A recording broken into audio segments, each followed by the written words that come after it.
Bonjour à tous, voici un cinquième épisode, cette fois placé sous le signe du sport, puisque je suis dans la gare Montparnasse, et dans cette gare il faut pédaler pour recharger son ordinateur, ce qui explique que je me trémousse comme ça devant ma caméra. Alors, je commence ce chapitre par vous parler d'un objet qui va être super utile, qui va nous servir à déclencher des sons directement, non plus à partir de la souris, mais à partir du clavier. Donc je rappelle que la dernière fois, on a vu comment déclencher un son grâce à l'objet SF Play tilde pour symboliser le son, puis le 2 qui signifie qu'on est en stéréo. Et donc comment déclencher le son à partir de la souris à l'aide soit de l'interrupteur, le fameux toggle, donc qui envoie successivement des 1 ou des 0, ou alors directement le message 1 ou le message 0, et bien sûr l'objet open pour pouvoir charger un son dans la mémoire de l'objet SF Play. Maintenant, on va prendre un nouvel objet qui est l'objet key, key comme keyboard, un clavier. Cet objet a pour particularité d'envoyer une valeur chiffrée qui correspond aux touches que l'on presse sur le clavier. Je donne un exemple, j'appuie sur Entrée. Voilà, j'ai obtenu la valeur 13. J'appuie sur Espace, j'obtiens 32. J'appuie sur A, 97, B, 98, C, 99, et ainsi de suite. Donc à chaque touche du clavier correspond un numéro, et ensuite en sélectionnant le bon numéro, on va pouvoir ensuite déclencher une action. Voici comment on va s'y prendre. Je prends un deuxième objet qui est le sélecteur, Cell. Et je vais mettre par exemple pour la touche A, 97. On a vu que c'était le code qui correspondait. Maintenant ce qui va se passer, c'est que quand mon sélecteur reçoit le nombre 97, il m'envoie dans la sortie de gauche un bang. On va tout de suite le symboliser comme ça. Et dans la sortie droite, il envoie un bang quand il reçoit n'importe quelle autre information. Exemple, on y va, j'appuie sur la touche A. J'ai le bang de gauche qui s'allume. J'appuie sur n'importe quelle autre touche du clavier, c'est le bang de droite qui s'allume.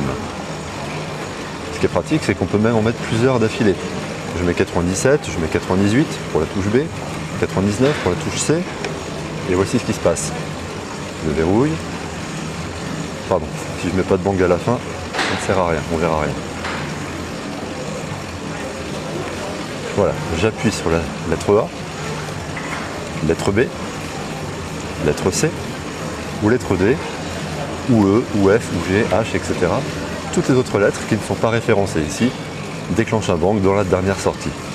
Donc de cette façon, on peut sélectionner une touche du clavier et lui assigner une action particulière. Par exemple, la lettre A lancera le son, et la lettre B l'arrêtera. On fait l'essai, lettre A, lettre B.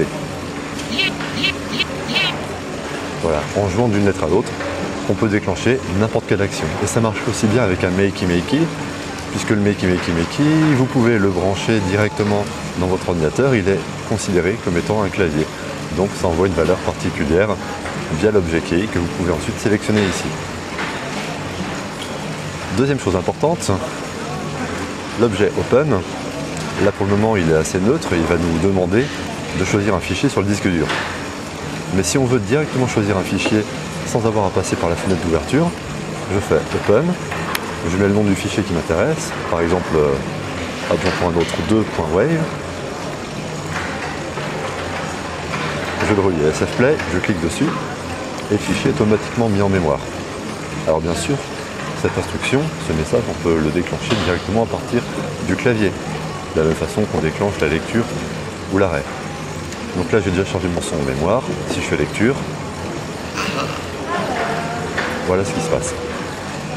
Ça c'est une petite astuce, et puis une dernière chose que je vous montre pour aujourd'hui, la gestion du volume. Voilà, supposons que je vais enlever le canal de gauche,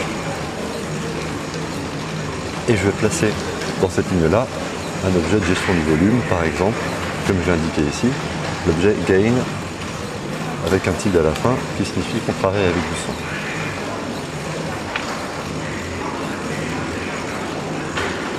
Voici comment ça se passe. Le volume est à 0. Je fais lecture, la lettre A. J'entends rien, je monte le son. Et cette fois, j'ai pu gérer le volume. Donc vous avez trois objets qui sont utiles pour ça. L'objet gain que je viens d'utiliser qui permet de gérer une source monophonique. L'objet live.gain qui permet de gérer deux sources sonores en même temps, donc un signal stéréo. Et l'objet émetteur qui permet simplement d'afficher le volume reçu. D'ailleurs, je peux le placer tout de suite en sortie. Alors soit vertical, soit horizontal. Ça c'est c'est selon la dimension que vous lui donnez.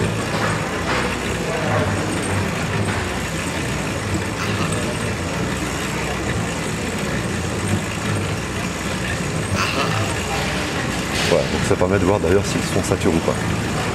C'est tout pour aujourd'hui, j'en dis pas plus, je vous laisse expérimenter et vous entraîner. Vraiment n'hésitez pas à refaire ce genre de patch et à faire des branchements dans tous les sens. C'est en pratiquant que vous mémoriserez les différentes fonctions possibles. Voilà, bon courage à tous et je vous dis à bientôt. Salut.